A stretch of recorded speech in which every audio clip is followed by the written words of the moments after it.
প্রিয় দর্শক, আসিফ নজরুলের কাহিনী নিয়ে যে ভিডিওটি সাংবাদিক ইলিয়াস ভাই বানিয়েছেন, সেই ভিডিওটি ভালোভাবে আমি শুনলাম।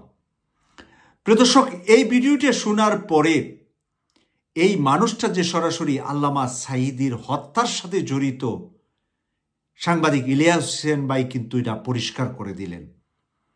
আল্লামা সাঈদীর যেই নাটকীয়ভাবে 13 বছর জেলখানায় রাখা হয়েছে, এর পিছনে নাটেরগুলা যে আসিফ নজরুল, তা আজকে ইলিয়াস ভাই আঙ্গুল দিয়ে দেখিয়ে দিলেন। 1991 সালে খালেদা জিয়া প্রধানমন্ত্রী হবার বছর না ঘুরতেই শুরু হয় ভারতের প্রথম চক্রান্ত। 1992 সালের শুরুতেই শুরু হয় দেশকে বিভাজনের মুখে ঠেলে দেওয়ার প্রথম ভারতীয় অভিযান।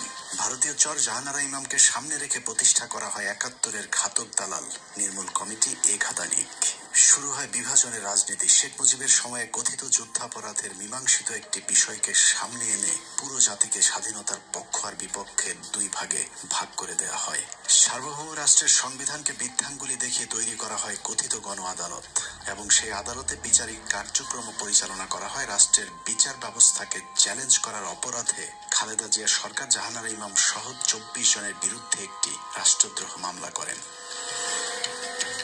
নিশ্চয়ই ভাবছেন অনুসন্ধানের কোথা থেকে কোথায় যাচ্ছি। আসলে এত কিছু বলার কারণ, যাকে নিয়ে অনুসন্ধানের শুরু করেছে সেই আসিফ নজরুলের আসল পরিচয় খুঁজে বের করতেই এত কিছু বলা হচ্ছে। 1992 সালে খালেদা জিয়ার সরকার প্রথম ভারতের যে ষড়যন্ত্র রুখে দিয়েছিলেন, সেই ষড়যন্ত্রের উদ্যোক্তাদের মধ্যে অন্যতম ছিলেন জাহানারা ইমাম, শাহরিয়ার কবির, মুনতাসির মামুন এবং ভারতীয় গুপ্তচর আসিফ নজরুল। জাহানারা ইমামকে প্রধান আসামি করে খালেদা জিয়ার সরকার যে রাষ্ট্রদ্রোহ মামলাটি করেছিল, সেই মামলার অন্যতম একজন আসামি ছিলেন আমাদের আজকের আসিফ নজরুল ওরফে মোহাম্মদ নজরুল ইসলাম। আসিফ নজরুল এখন নাম করায় কলাম লেখক, তাকে নিয়োগ করা হলো। আপনারা জেনে খুশি হবেন, আসিফ নজরুলের আদর্শিক গুরুর নাম জনাব শাহরিয়ার কবির। শাহরিয়ার কবির যখন সাপ্তাহিক বিচিত্রার সম্পাদক, আসিফ নজরুল ছিলেন তার প্রধান সেনাপতি। ভারতের এজেন্ডা বাস্তবায়নে ভারতের প্রধান সেনাপতির ভূমিকায় ছিলেন শাহরিয়ার কবির। শাহরিয়ার আসিফদের যৌথ প্রযোজনায় ভারতীয় মিশন বাস্তবায়নের কাজ যখন তুঙ্গে, তখন ভারতীয় ষড়যন্ত্রের বিষ দাঁত ভেঙে দিতে উল্কার মতো ছুটে আসে এক উজ্জ্বল নক্ষত্র। আমরা ভারতকে দেখিয়ে দেব ইনশাআল্লাহ, এই পৃথিবীতে বাংলাদেশের সবচাইতে বড় দুশ্মন ভারত। সবচাইতে বড় দুশ্মন কে? হ্যামিলিয়নের বাঁশিওয়ালার মতো মাওলানা দেলোয়ার হোসেন সাঈদী যখন অ আ ক খ করে সারা দেশের মানুষকে ভারতীয় ষড়যন্ত্রের ব্যাপারে ঐক্যবদ্ধ করছিলেন, তখনই পদে আগুন জ্বলে যায় আসিফ নজরুল আর তার আধ্যাত্মিক গুরু শাহরিয়ার কবিরের।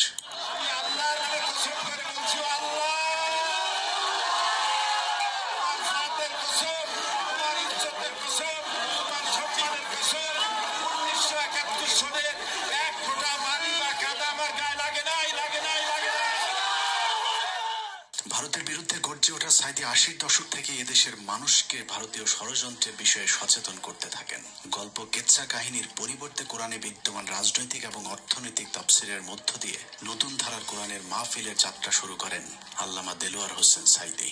বিড়ালের মতো 500 বছর বেঁচে থাকার কোনো লাভ নাই। প্রিয় দর্শক, আপনারা এতক্ষণ পর্যন্ত সাংবাদিক ইলিয়াস হোসেন ভাইয়ের ভিডিও থেকে আল্লামা সাঈদীর বক্তব্য সহ আসিফ নজরুলের কর্মকাণ্ডগুলা শুনলেন। এইটা শোনার পরে গায়ে কি আগুন লেগে যায় না? গায়ে কি আমাদের এখন আগুন লাগছে না?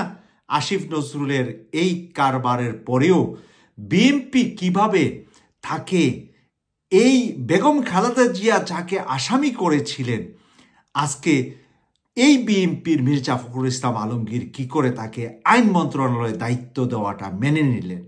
প্রিয় দর্শক, এই বিচারটা আপনাদের কাছেই রাখলাম। মন্তব্যগুলো আপনারা করুন। আমরা সবসময় কথা বলি, কেউ কেউ ভাবতে পারেন আমরা বেশি কথা বলি, কেউ কেউ ভাবতে পারেন আমরা অতিরিক্ত কথা বলি। মাঝে মাঝে আমাদের প্রিয় দল বিএনপি, জামাত নিয়েও আমরা কিন্তু সমালোচনা করি, কারণ ভুল তো করা যাবে না। কারণ আটলান্টিক মহাসাগরের মাঝখানে যদি আপনি স্টিমারটার একটা ছিদ্র করে দেন, তাহলে হাজারো যাত্রী নিয়ে স্টিমারটা কিন্তু আটলান্টিক মহাসাগরে ডুবে যাবে এবং হাজারো মানুষের জীবন চলে যাবে। তাই বর্তমান সময়ে বাংলাদেশের যে ট্রেনটি 18 কোটি মানুষ উঠে বসে আছে, সেই ট্রেনটির চালক যদি এরকম হয়, ভারতপ্রেমী হয়। এবং আমরা সবাই জানি যে ডক্টর মোহাম্মদ ইউনূস স্যার একজন ভদ্র মানুষ, কিন্তু উনি তো প্রধান উপদেষ্টা। আইন মন্ত্রণালয়ের কাছে জিম্মি আজকে কারাগারে হাজার হাজার মানুষ, যারা নাকি 15.5 বছরে বিনা কারণে জেলখানায়। আমাদের সাবেক স্বরাষ্ট্র প্রতিমন্ত্রী লুৎফুজ্জামান বাবর, বড় বড় আমলারা, হাসিনা যাদেরকে দুশ্মন মনে করে, ভারতের বিরোধী যারা ছিলেন, যাদেরকে জেলখানায় রেখেছেন, এখনও কেন তারা জেলখানায়? আসিফ নজরুল তাদেরকে কেন বের করছেন না? তাই আমি জনাব তারেক রহমানের কাছে বিনয়ের সাথে বলবো, আপনি একটি আওয়াজ তুলুন, আসিফ নজরুল ব্যতীত আপনার পছন্দের যে কোনো একজন আইন উপদেষ্টা নিয়োগ করুন। তাহলে বিএনপির পছন্দের একজন আইন উপদেষ্টা গেলে অন্তত বিএনপি জামাতের বিরোধী দলের যত নেতাকর্মী নির্যাতিত আছে তারা মুক্তি পাবে। সেই প্রত্যাশা রেখে বিশ্লেষণটি এবং আমি আমার প্রিয় শ্রদ্ধেয় সাংবাদিক ইলিয়াস হোসেন ভাইকে একটা লাল সেলুট দিয়ে বিদায় নিচ্ছি। আমি সৈয়দ মাসুক, লন্ডন থেকে। আল্লাহ হাফেজ।